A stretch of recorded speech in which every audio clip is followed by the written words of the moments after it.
मैं आपको एक घटना सुनाता हूं, सच्ची घटना। एक बार क्या हुआ, एक जर्मनी के प्रोफेसर के साथ मेरा झगड़ा हुआ, और झगड़ा इस बात का हुआ कि भारत महान कि जर्मनी महान। झगड़ा इस बात का था, वो कहता था जर्मनी महान, मैं कहता था भारत महान। अब दोनों ने झगड़ा सुलझाने के लिए एक रास्ता निकाला। रास्ता ये निकाला, उसने कहा कि मैं तुमसे भारत के बारे में सवाल पूछूंगा, तुम मुझसे जर्मनी के बारे में पूछो। जिसके सवालों के जवाब में सबसे ज्यादा हाँ यस आएगा उसका देश महान।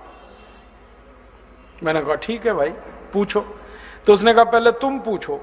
तो मेरा नंबर आ गया पूछने का। तो मैंने उससे सबसे पहला सवाल पूछा, जर्मनी में गन्ना होता है? तो उसने कहा नहीं, गन्ना होता ही नहीं। फिर मैंने कहा जर्मनी में केला होता है? उसने कहा नहीं। फिर मैंने कहा जर्मनी में आम होता है? उसने कहा नहीं। फिर मैंने कहा जर्मनी में लीची होती है? उसने कहा नहीं। मैंने कहा जर्मनी में सेब होता है? उसने कहा नहीं। मैंने कहा जर्मनी में संतरा होता है? उसने कहा नहीं।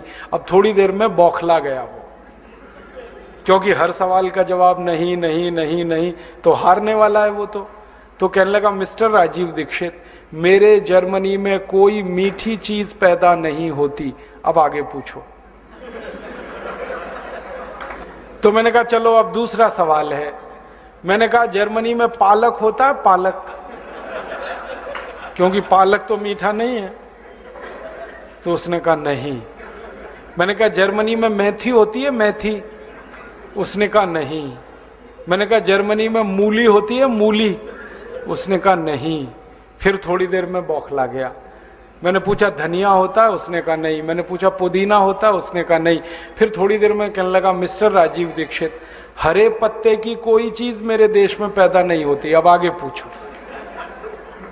तो मैंने कहा अब तुम ही बता दो होता क्या है इस देश में। हरे पत्ते की कोई चीज तुम्हारे यहां नहीं होती, मीठी चीज तुम्हारे यहां पैदा नहीं होती, होता क्या है? तो उसने कहा जर्मनी में दो ही चीजें पैदा होती हैं, एक तो आलू और दूसरी प्याज। अब आलू में प्याज मिला के खा लो या प्याज में आलू मिला के खा लो, दो ही चीजें हैं हमारे पास। फिर मैंने उससे आगे पूछा। मैंने कहा फिर ये जर्मनी के जो बड़े बड़े डिपार्टमेंटल स्टोर्स हैं, यहाँ तो सब माल भरा पड़ा है। यहाँ तो आम भी मिल रहा है, यहाँ तो शकरकंद भी मिल रहा है, संतरा भी मिल रहा है, केला भी मिल रहा है, यहाँ तो सेब भी मिल रहा है। ये सब कहाँ से लाते हो जब तुम्हारे यहाँ कुछ नहीं होता? तो उसने कहा ज्यादातर ये माल भारत से आता है।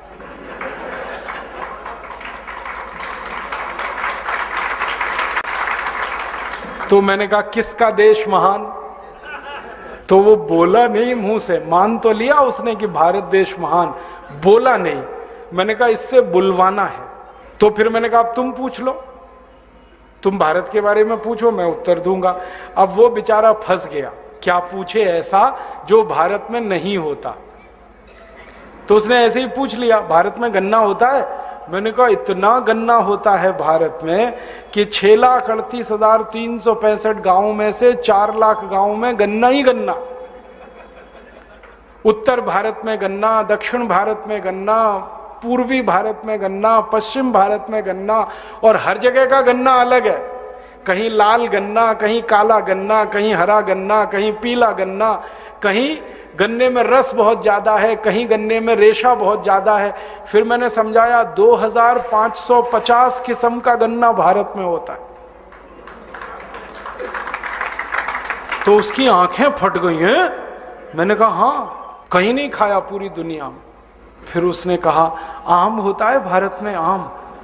मैंने कहा भैया भारत में 500 से ज्यादा प्रजाति के आम तो कभी भी मिल जाएंगे, और कुल आमों की प्रजातियां 5000 हैं जो मौसम पे मिल जाते हैं।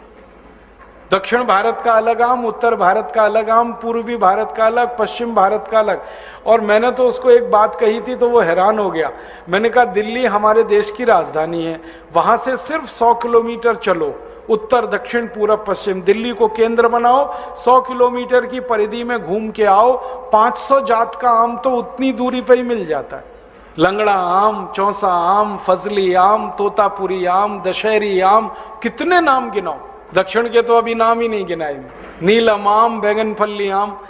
तो वो कहने लगा इतना? मैंने कहा हाँ भाई। फिर उसने कहा ये बताओ भारत में क्या नहीं होता?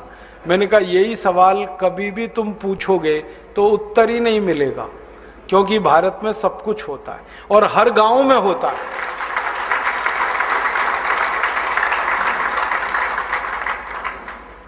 जितना दुनिया के 20-25 देशों में कुल मिलाकर होता है उतना भारत के एक एक गांव में होता है।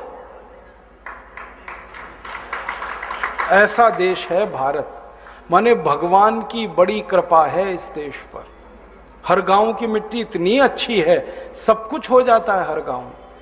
हमारे पुराने बुजुर्ग कहा करते थे कि हर गांव में इतना होता था कि खाली नमक बाहर से लाना पड़ता था बस, और कुछ नहीं, क्योंकि नमक सब जगह नहीं होता इस देश में।